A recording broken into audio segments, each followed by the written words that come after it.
Bonjour à tous et bienvenue sur Muriel Scrap. Aujourd'hui, on se retrouve ensemble pour réaliser la 45e carte pop-up. Pour toutes les personnes qui arrivent sur la chaîne, et je vous en remercie, vous avez un lien sous la vidéo qui vous conduit directement à la playlist avec tous les tutos des cartes pop-up. Aujourd'hui, c'est une carte Tweets. Alors, on en a déjà réalisé plusieurs, mais celle-ci, c'est encore un mécanisme différent. On avait fait celle-là, celle-ci et celle-ci. Et en regardant la chaîne de Brigitte Gaillan, j'ai vu qu'elle avait fait une carte avec un tweet en diagonale et je me suis dit, mais bon sang, c'est bien sûr, j'ai oublié de le refaire. Donc, c'est chose faite, je vous présente le mécanisme tweets en diagonale. C'est super facile et rapide à faire. Vous voyez, ça se plie et se déplie comme ceci. Je vous assure que même si vous débutez en scrap, vous allez réussir à faire cette carte sans difficulté. Alors, ça vous tente? Allez, c'est parti. Pour faire la base de notre carte, je vais utiliser les pages blanches épaisses de ce bloc-ci de chez Action. Et pour la déco, je vais utiliser ce bloc-ci, toujours de chez Action. Allez hop, on y va. Pour la base de la carte, vous prenez une feuille, donc A4, vous la tournez dans ce sens-là et vous coupez à 15 cm sur toute la longueur. Vous pliez votre morceau en deux. On a donc notre base. Il va falloir décider tout de suite de la déco intérieure de votre carte car le mécanisme va venir se coller par-dessus. J'ai découpé deux carrés de 14,5 cm de côté. J'ai détouré le train que je vais venir coller comme ceci. Mais avant, j'ancre légèrement les bords. Voilà, comme ceci, mon fond est prêt. On peut attaquer le mécanisme. Prenez votre chute de papier qui vous a servi à faire la base de votre carte. Vous coupez un morceau de 20 cm sur 5. Vous marquez un pli à 2,5 sur toute la hauteur, comme ceci. Vous prenez votre règle et un crayon et vous venez de faire un repère à 10 cm en haut, 10 cm en bas. Vous tracez légèrement le trait parce qu'il faudra l'effacer par la suite. Vous replacez votre règle avec le zéro bien aligné ici et vous faites un repère à 5 cm et 11,5. Vous alignez bien votre zéro en bas. Vous allez faire un repère à 8,8 et à 15 cm. Et vous allez tracer les diagonales comme ceci en rejoignant votre point de 5 cm en haut ou 15 cm en bas et vous marquez le pli avec une aiguille ou une petite pointe comme moi. Alors je sais que vous voyez rien mais dans 2 secondes vous allez voir. Ensuite vous alignez votre règle sur votre repère à 11,2 ici et 8,8 en bas et vous marquez la diagonale avec une petite pointe.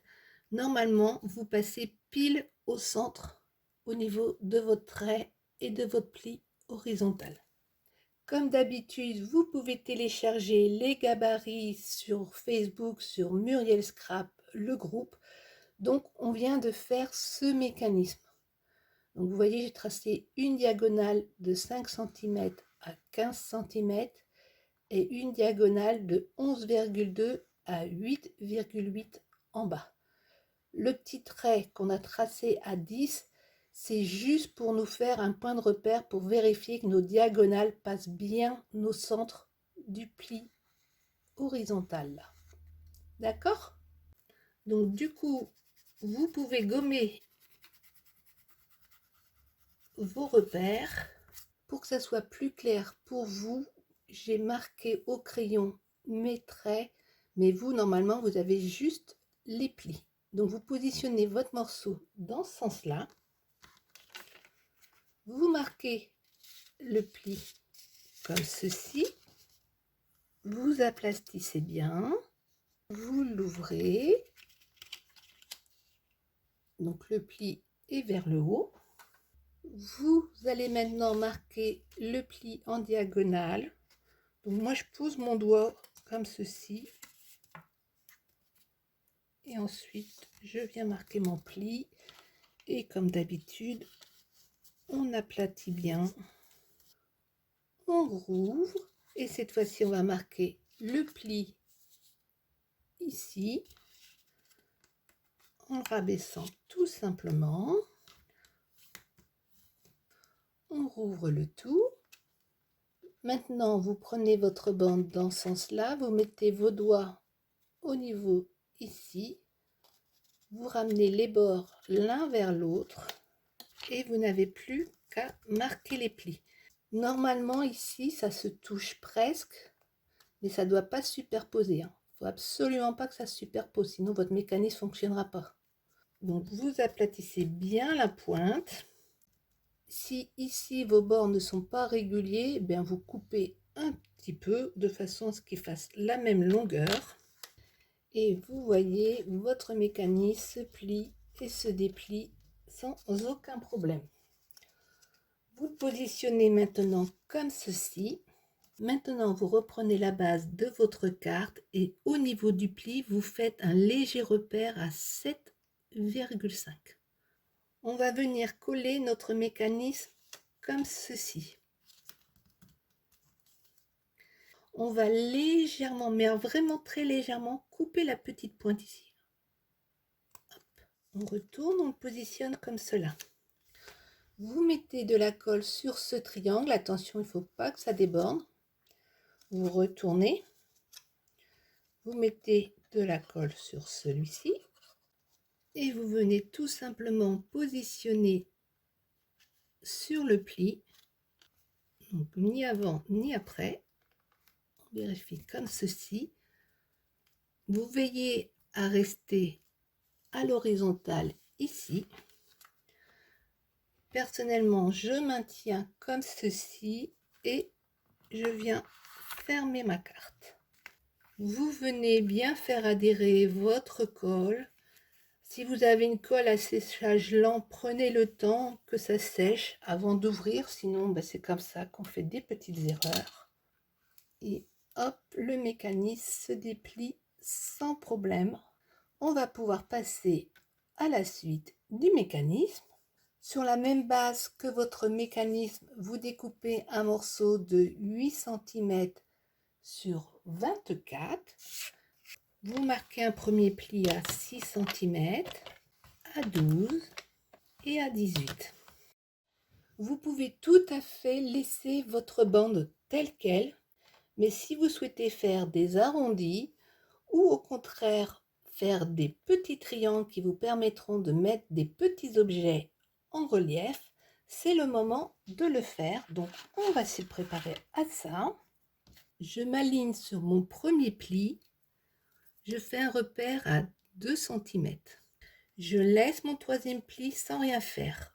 Au troisième pli, je fais un repère à 2 cm. Je positionne ma règle de façon à avoir les 2 cm juste au niveau du premier pli. Je fais un repère à 0, un repère à 4. Je fais la même chose sur mon dernier pli. J'aligne ma règle à 2 cm. Je fais un repère à 0 et un repère à 4. Je prends ma règle et mon pic et je trace mon premier triangle. Je fais la même chose ici. Hop. Et hop. Donc on vient de tracer les petits triangles là et là. Donc comme je vous l'ai dit, c'est optionnel. Moi c'est tout simplement parce que je veux apporter du relief. Du coup on va faire la même chose de l'autre côté. On retourne notre carte. On s'aligne sur le premier pli à 2 cm. On fait un repère à 0 et à 4. On aligne notre règle sur le dernier pli à 2 cm. On fait un repère à 0 et à 4. On fait un repère également à 2 cm dans ce sens-là. On revient au premier pli. On fait un repère à 2 cm. Et on marque les plis de notre troisième triangle et les plis de notre quatrième triangle. On va plier notre mécanisme en deux. Là aussi, c'est optionnel, mais je vais faire un arrondi, comme ceci. Donc au niveau du pli, on est d'accord. Alors pour les nouvelles qui arrivent, j'utilise cette perfo de Craft & Co qui était vendue il y a de nombreuses années chez Action avec cette planche de rainurage. Alors franchement, si vous en voyez une, courez l'acheter parce que moi, je n'arrête pas de m'en servir. Elle est increvable. Ça fait 4 ans qu'on n'en trouve plus chez Action, mais vous pouvez la commander sur le site Craft & Co. Évidemment, c'est pas au prix d'Action. C'est ça qui est bizarre. C'est plus cher directement chez le fournisseur que chez Action.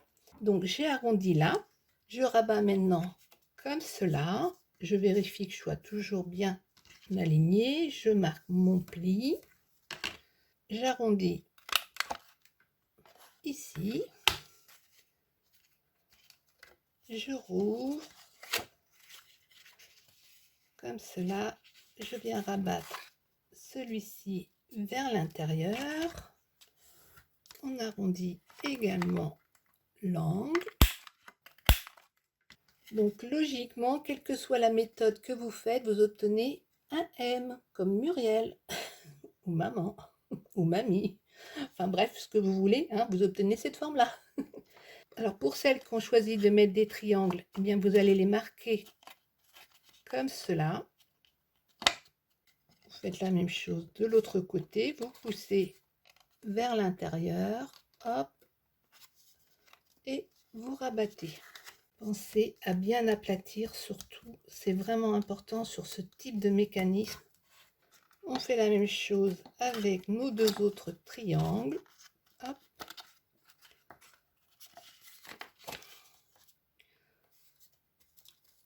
On veille à être bien aligné, hein, c'est toujours important. Votre mécanisme est maintenant prêt à être collé, mais ce que je vous conseille avant de coller, c'est de faire vos décos. Parce qu'après, ça sera plus difficile. Dans un vieux papier de chez Action, j'ai découpé 4 rectangles de 5,5 cm de haut sur 7,5 de large. Comme j'ai choisi d'avoir des arrondis, j'ai arrondi les hauts du premier morceau, le bas du deuxième morceau, les hauts du troisième morceau ici et le bas du dernier morceau. Comme j'ai également choisi d'avoir des petits triangles, j'ai tout simplement mesuré 1,8 cm ici, 1,8 cm là. Je découpe mon triangle et je vais ensuite l'appliquer à chaque angle droit et venir tracer tout simplement pour pas avoir à refaire mes mesures 36 000 fois, chose que je déteste. Vous voyez, je replace mon petit triangle. Je coupe maintenant tous mes triangles. Si vous voulez tamponner, c'est le moment de le faire. Vous pouvez aussi garder les petits triangles pour venir les mettre ici. Il n'y a pas de problème, dans un sens ou dans un autre. Comme ce papier est assez épais, je ne vais pas le faire, même si j'aurais bien aimé. Tout simplement parce que j'ai peur qu'avec l'épaisseur, ça ait du mal à fermer, vous voyez. On verra à la fin si je les rajoute ou pas. Maintenant, on colle nos papiers déco. Maintenant que vos papiers déco sont collés, vous allez pouvoir coller le tout au mécanisme. Pour ce faire, on va prendre un repère en partant du haut du mécanisme à 4 cm et en bas du mécanisme à 4 cm. On va venir mettre de la colle ici et là. Vous allez plier maintenant vos cartes comme cela. Venir vous aligner au niveau de vos repères. Vous centrez le tout. Vous mettez de la colle sur ce premier rectangle. Alors attention, si vous avez fait des triangles, n'en mettez pas là, parce que sinon ça risque de coincer. Et vous en mettez sur ce rectangle. Pareil, n'en mettez pas au bout là, parce que ça risque de coincer. Vous dépliez et faites adhérer le tout. Voilà, votre mécanisme est terminé. Vous n'avez plus qu'à finir la déco. J'ai presque terminé ma déco. Je vais venir rajouter le Père Noël avec de la mousse 3D. Et comme il donne l'impression de flotter sur la page, je vais venir rajouter les cadeaux. Et ce qui gêne, c'est qu'on ne voit plus sa main. Donc du coup, j'ai découpé le bras. Et comme ça, je vais pouvoir faire passer mes cadeaux en dessous. Donc je mets de la colle en bas du Père Noël. Je prends mes cadeaux, je glisse dessous. Voilà, ça fait un résultat plus naturel. Je vais venir me mettre comme ceci.